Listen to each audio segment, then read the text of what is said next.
Hi, I'm Bob Tabor with www.learnvisualstudio.net. I'm going to let you in on a little secret. Nobody memorizes all this stuff, at least not at first. It would probably take you several months of working and building applications in order to really internalize a lot of this. IntelliSense is just awesome, and it really helps you through a lot of the rough spots. Little code snippets online are great. I use cheat sheets, which allow me to, they're just basically notes that I've gathered from watching a video series or from reading articles online. It helps me to organize the information, see it visually, and then organize it in my mind as well. And so, we're going to use this as a form of review throughout the series of lessons. This is what I promote on learnvisualstudio.net, and it's a great way to index into the content to remind yourself of what the major ideas were, the crux of those videos. You can always remove the stuff you don't need. You can add stuff that you might think might be helpful in the future. To make this your own. Now, I'm going to copy and paste from some notes. I used to type all this in by hand, but admittedly it was a very slow and painful process for both the teacher and for the learner. So you can see here that I've created on my desktop a little cheat sheet. I would encourage you to do the same thing, uwp-cheat-sheet.txt. You can call it anything you want. You can put it anywhere you want to put it. This is just the way I'm going to do it in this series. And I'm going to begin to just type in or copy paste things in here. And you should feel free to do the same. You can use mine or you can type it in yourself. I would recommend you type it in. Creates a little muscle memory. But at any rate, we're going to create a cheat sheet, and I'm going to paste in the big idea from a lot of the lessons. As we got started, there wasn't a whole lot that we could add that would be useful long term because it was a lot of high-level ideas. But when we got into XAML itself in lesson number 4, we talked about the nature of the XAML syntax, how it is just a flavor of XML, or rather uses XML as to implement the syntax. And when you're writing XAML, you're really behind the scenes creating instances of classes and setting attributes or setting properties of those class instances that define the user interface. And, it's very natural for us to use an XML style syntax, especially if you're coming from a web development background. You're already using HTML to lay out your pages. Same idea here. You get designer support as a result of that. It's a much more succinct language. We compared writing XAML by hand versus writing C# by hand that essentially did the same thing, and we saved a lot of keystrokes and characters. Also the XAML parser was very intelligent, and Visual Studio played along, and it allowed us to write code much more succinctly to define our user interface. All right, moving on from there, in the next lesson after that, we talked about some specifics of XAML, and we talked about type converters, and we said that this is one of the ways in which it's made easier to write the XAML than it is the C# version, because we can give attributes of elements, literal strings in XAML that are converted into enumerations or potentially even instances of classes in C#. So type converters, one of the items, one of the tools that would help us keep our code succinct. We then talked about several different topics related to XAML in the next lesson, understanding default properties, complex properties, and the property element syntax. So you can see here that the default property for a button is the content property. We set the button's content property to click me. We could have done the same thing by just setting that attribute inside, but by understanding default properties, that kind of led us to the next step in the process, which was to talk about complex properties. So I've got kind of a big chunk of code here. I'm going to paste it in. Unfortunately, let's turn off word wrap for just a moment here so you can see this. We have a button, and we're setting the background of the button in a complex property, setting its property, the background property, using the property dot element syntax. All right. And remember, in this example, there was a lot more going on, but it was hidden from us by Visual Studio and the XAML parser, because a lot of that could be inferred by the context of what we typed in between the elements that we had here in this particular complex property. All right, the next step we talked about the XAML schemas and namespace declarations, and we said that stuff at the very top of the page, don't touch it. We also said that the schemas are part of XML, and XAML is no different. It has a number of different schemas. I think we saw like 5 or 6 different ones, and they define the rules for the XAML syntax itself, for the controls that are defined in the Universal Windows Platform API.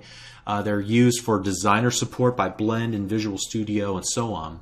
And then the little namespaces that were created, the little whatever it was, some value and then a colon, they tell the XAML parser where to find the definition, or rather the rules for a given element in the XAML. Now, a lot of the XAML that we write will have no namespace little prefix in front of it, because a lot of it's defined in the default namespace for our page. Moving on, we talked about layout, specifically about layout grids with grids, but let's start with just talking about layout in general. The layout controls don't have a content property like a lot of the other controls have. Instead, they have a children property of type UI element collection. This allows us to add multiple items into a single layout control. And we saw what happened whenever you attempt to put multiple controls inside of a control, inside of the content property of a control. You get that little error that you're trying to set the content property more than once, and it won't let you do that. So by embedding any control inside of a layout control, inside of its elements, you are implicitly calling the add method of the children collection property for that given element. So the grid.children.add my button, right? All right, and then let me give you a quick definition of a grid. I just copied this from one of our examples. Here you can see that we've defined both rows and columns using property element syntax. Whoops, let me get rid of that one. How that got in there. Much better. Okay. So we have row definitions, and then we define a number of rows. This is all out of whack. Okay, there we go. And notice that we set the heights and the widths as well, which the sizes can be expressed in a number of different ways. And let me paste that in here. So let's turn WordWrap back on. Down here. Okay, so it can be expressed in terms of explicit pixel sizes, right? So I can set it so equal to like a 100, for example. All right, but we said that that was a bad idea because we're working with different form factors, even within a given device family, and it may not look correct on a given form factor. So we would prefer to use auto and star sizing, which are relative ways of expressing sizes. Auto will use the largest value of the element it contains in order to define either the width or the height of that given row or column, respectively. Or we can use star sizing, which says utilize all the available space that we have. So we also saw an example where we were able to prefix the star with a number. And so, for example, we saw how one star would essentially be saying, of all the space available, give me 1 share of the total. Whereas 3 star would say, hey, give me of all the available space, give me 3 shares. So essentially in this example that I created right here, there would be 6 total shares, and a 3 star would be essentially either 50% of the width or the height, depending on what we were defining. We also talked about how elements will put themselves inside of the grid at a specific row, column, or a specific cell. And we use this attached property syntax. Remember that grid.row is not defined in the button, it's actually defined in the grid control, but we can attach it and say, hey, I want to set myself to this row and this column. So that's how we will actually work with the grid control and define where we want to put ourselves, to put our controls. Also notice that whenever we're referencing rows and columns that it's 0 base, so by setting the row equals 0, we're saying first row, 1 would be the second row, and so on. Same thing with columns. Now, there's always one default implicit cell. There's always in every grid a row 0, column 0, even if we don't define it explicitly. Okay, and so if we don't specify that whenever we're working with a given object that we're trying to place inside of a cell, that it will be in the default cell, so, or the default row or the default column. So in this case, we're saying set the row equal to 0, first row. We could have left that off completely and it would have been the same thing. Also, by not defining the grid.column, we're essentially saying grid.column equals 0 because we're saying put it in the default cell. All right. All right, that's all we said about the stack panel, about the grid. We moved on and talked about the stack panel. Here's a simple definition of a stack panel.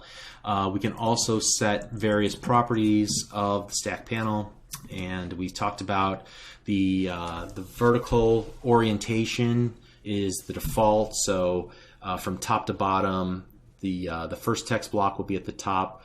The below it vertically will be the next text block. We can change that to a left to right flow if we were to set the orientation to horizontal. That should be alignment should be orientation. Okay. Most layouts will combine multiple layout controls in order to get the desired effect, and you'll see that as we build real examples throughout the remainder of the series. And then we also said the fundamental difference between a grid and a stack panel is that grids will allow you to overlap controls. So if you put 3 controls in the same cell and you set the top and the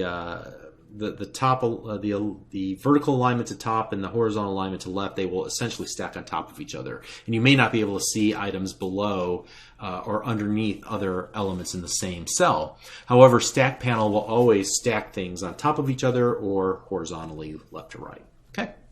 So that's all I have for this review. Let's pick it up with a little exercise that will hopefully get you working and get these concepts under your belt. We'll see you in the next lesson. Thank you.